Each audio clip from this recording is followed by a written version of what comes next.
ಚಕ್ರವರ್ತಿ ಸೂಲಿಬೆಲೆಗೆ ಸಂಬಂಧಪಟ್ಟ ಅತಿ ದೊಡ್ಡ ಸುದ್ದಿಯನ್ನು ಬ್ರೇಕ್ ಮಾಡ್ತಾ ಇದ್ದೀವಿ. ಅಂತರ್ಜಾತಿ ಮದುವೆಗೆ ಚಕ್ರವರ್ತಿ ಸೂಲಿಬೆಲೆ ಚಾಲನೆ ಕೊಟ್ಟಿದ್ದಾರೆ. ಪುನೀತ್ ಕೆರೆಹಳ್ಳಿ ನೇತೃತ್ವದಲ್ಲಿ ನಡೆಯುವ ಕಾರ್ಯಕ್ರಮಕ್ಕೆ ಚಕ್ರವರ್ತಿ ಸೂಲಿಬೆಲೆ ಚಾಲನೆಯನ್ನ ಕೊಟ್ಟಿದ್ದಾರೆ. ಆ ಚಾಲನೆಯ ಆರಂಭದ ಸಾಲುಗಳಿತ್ತಲ್ಲ, ಸಾಮರಸ್ಯದ ನವ್ಯ ಯುಗಕ್ಕೆ ನಿಮಗಿದೋ ಆಹ್ವಾನ ಅಥವಾ ಆಮಂತ್ರಣ ಅಂತ.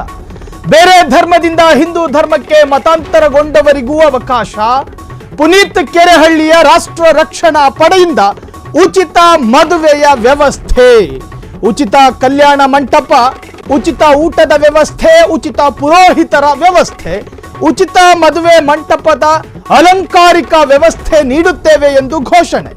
ಅಂತರ್ಜಾತಿ ವಿವಾಹ ಹೆಚ್ಚಾದಾಗ ಮಾತ್ರ ಸನಾತನ ಧರ್ಮ ಉಳಿಯೋದಕ್ಕೆ ಸಾಧ್ಯ.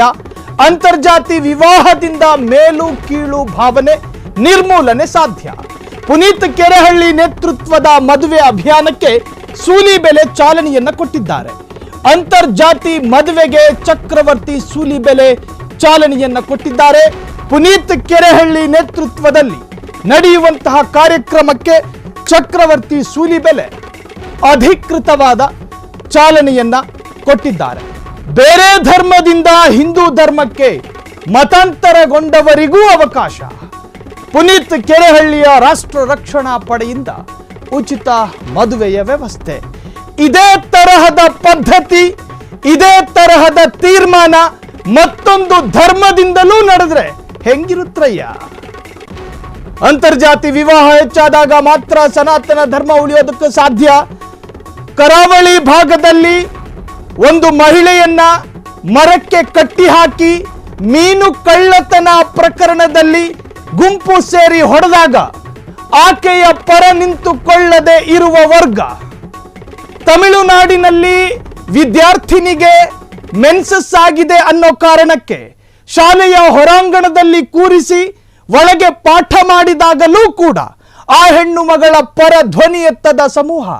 ಅಂತರ್ಜಾತಿ ವಿವಾಹಕ್ಕದೇನು ಉನ್ಮಾದ? ಸರಿ ಕಣ್ರಯ್ಯ, ಮಾಡೋಣ. ಈಗ ಮಾಧ್ಯಮ, ನಾವು ಅಕ್ರಮದ ಬಗ್ಗೆ ಮಾತನಾಡ್ತೀವಿ, ಭ್ರಷ್ಟಾಚಾರದ ಬಗ್ಗೆ ಮಾತನಾಡ್ತೀವಿ, ಅರಾಜಕತೆಯ ಬಗ್ಗೆ ಮಾತನಾಡ್ತೀವಿ, ರಾಜಕೀಯ ಶೋಷಣೆ ಬಗ್ಗೆ ಮಾತನಾಡ್ತೀವಿ, ಅಸ್ಪೃಶ್ಯತೆಯ ಬಗ್ಗೆಯೂ ಮಾತನಾಡ್ತೀವಿ. ಮೊದಲು ನಾವು ನೆಟ್ಟಗಿರ್ಬೇಕು ತಾನೆ. ನಮ್ಮ ಉದ್ಯೋಗಿಗೂ ಇದೇ ಸಂದೇಹ ಇತ್ತು. ಮೊದಲು ನಾವು ಮಾದರಿಯಾಗಬೇಕು. ಈಗ ಜನ ಮಾತನಾಡ್ತಾ ಇದ್ದಾರೆ. ಇದು ನಮ್ಮ ನಿರ್ಧರಿತ ಸಾಲುಗಳು ಅಲ್ಲ, ನಾವು ತೀರ್ಮಾನ ಮಾಡಿಕೊಂಡು ನಿಮಗೆ ಸಲಹೆ ಹೇಳ್ತಾ ಇರೋದು ಅಲ್ಲ. ನಿಮಗಳಿಗೆ ಸಲಹೆ ಹೇಳೋಷ್ಟು ದೊಡ್ಡ ಮಟ್ಟಕ್ಕೆ ನಾವು ಬೆಳೆದೂ ಇಲ್ಲ. ಜನ ಮಾತನಾಡ್ತಾ ಇದ್ದಾರೆ. ಈಗೊಂದು ಅಧಿಕೃತ ಚಾಲನೆ ಸಿಕ್ಕ ನಂತರ ಕಾಮೆಂಟ್ಗಳನ್ನು ತೆಗೆದು ನೋಡಿ. ಆ ಕಾಮೆಂಟ್ಗಳ ಸಾಲುಗಳು ಹೇಳ್ತಾ ಇರೋದು, ಯಾರು ಚಾಲನೆಯನ್ನು ಕೊಟ್ಟಿದ್ದಾರೋ ಅವರು ಈ ಸಮಾಜಕ್ಕೆ ಮೊದಲು ಮಾದರಿಯಾಗಬೇಕು. ಅಂತರ್ಜಾತಿ ವಿವಾಹದ ಉದ್ದೇಶಗಳೇನು ನಿಮ್ಮದು? ಈಗ ಉದಾಹರಣೆ, ಹಿಂದೂ ಧರ್ಮದಲ್ಲಿ ನಾನಾ ಜಾತಿಗಳಿದ್ದಾವೆ, ನಾನಾ ಪಂಗಡಗಳಿದ್ದಾವೆ, ನಾನಾ ವರ್ಗಗಳಿದ್ದಾವೆ. ಆ ಜಾತಿ ಪಂಗಡಕ್ಕೂ ಅದರದೇ ಆದಂತಹ ಧಾರ್ಮಿಕ ನಂಬಿಕೆಗಳಿದ್ದಾವೆ, ಧಾರ್ಮಿಕ ವಿಶ್ವಾಸಗಳಿದ್ದಾವೆ. ಆ ವಿಶ್ವಾಸ ಮತ್ತು ನಂಬಿಕೆಯನ್ನು ಈ ಸಮಾಜ ಗೌರವಿಸುತ್ತೆ, ಗೌರವಿಸಲೇಬೇಕು. ಪ್ರತಿಯೊಂದು ಧರ್ಮಕ್ಕೆ ಅದರದೇ ಆದ ವಿಶ್ವಾಸಗಳಿರ್ತವೆ.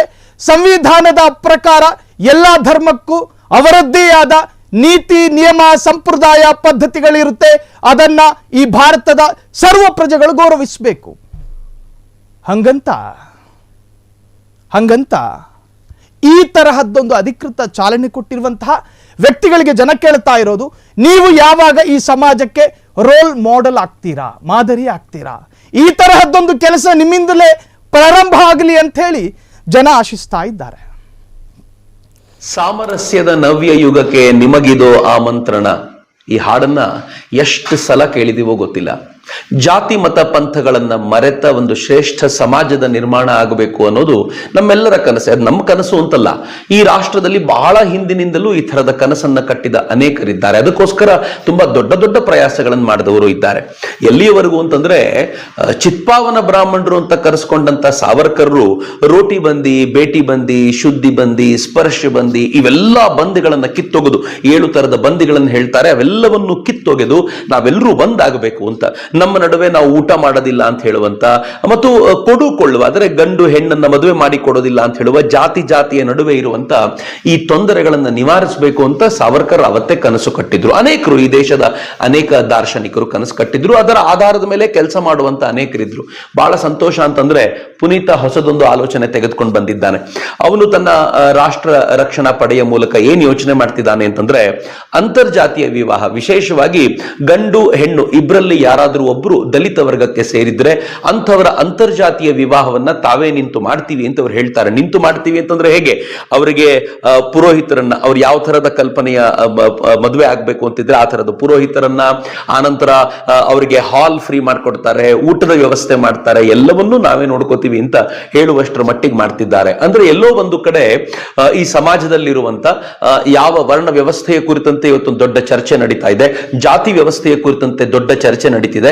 ಅವುಗಳನ್ನ ಒಡೆದು ಒಂದು ಸಮಾಜದ ನಿರ್ಮಾಣಕ್ಕೆ ಒಂದು ಮಹತ್ವದ ಹೆಜ್ಜೆಯನ್ನ ತರುಣ ಪಡೆ ಏನಿಟ್ಟಿದೆ, ನಾನು ಸಂಪೂರ್ಣವಾಗಿರುವಂತ ಬೆಂಬಲವನ್ನ ಅವರಿಗೆ ಈ ಸಂದರ್ಭದಲ್ಲಿ ಈ ವಿಚಾರದಲ್ಲಿ ಕೊಡಬೇಕು ಅನ್ನೋದು ಮೊದಲನೇದು. ಇನ್ನು ಎರಡನೇದೇನು ಅಂತಂದ್ರೆ, ಪರಿವರ್ತನೆ ಆಗಬೇಕು ಅಂತಿದ್ರೆ ಅಥವಾ ಘರ್ ವಾಪಸಿ ಆಗಬೇಕು ಅಂತಿದ್ರೆ, ಮೂಲ ಧರ್ಮಕ್ಕೆ ಮರಳಬೇಕು ಅಂತಿದ್ರೆ ಡೆಫಿನೆಟ್ಲಿ ರಾಷ್ಟ್ರ ರಕ್ಷಣಾ ಪಡೆಯನ್ನ ಕಾಂಟ್ಯಾಕ್ಟ್ ಮಾಡಬಹುದು. ಅವರೆಲ್ಲರೂ ಇದಕ್ಕೆ ಮುಂಚೂಣಿಯಲ್ಲಿ ನಿಂತಿರ್ತಾರೆ. ಒಟ್ಟಾರೆ ಈ ರಾಷ್ಟ್ರದ ಬೇರು ಇರೋದು ಹಿಂದೂ ಸಮಾಜದಲ್ಲಿ, ಅದನ್ನ ಬಲಗೊಳಿಸುವಂತ ಒಂದು ದೊಡ್ಡ ಪ್ರಯತ್ನದಲ್ಲಿ ನಾವು ನಿರತರಾಗಿದ್ದಾರೆ. ಫೈನ್, ಇವತ್ತು ನಾವು ಅದರದೊಂದು ಪೋಸ್ಟರ್ ರಿಲೀಸ್ ಮಾಡ್ತಾ ಇದ್ದೀವಿ. ಅದು ರಾಷ್ಟ್ರ ರಕ್ಷಣಾ ಪಡೆಯ ಈ ಪೋಸ್ಟರ್ನ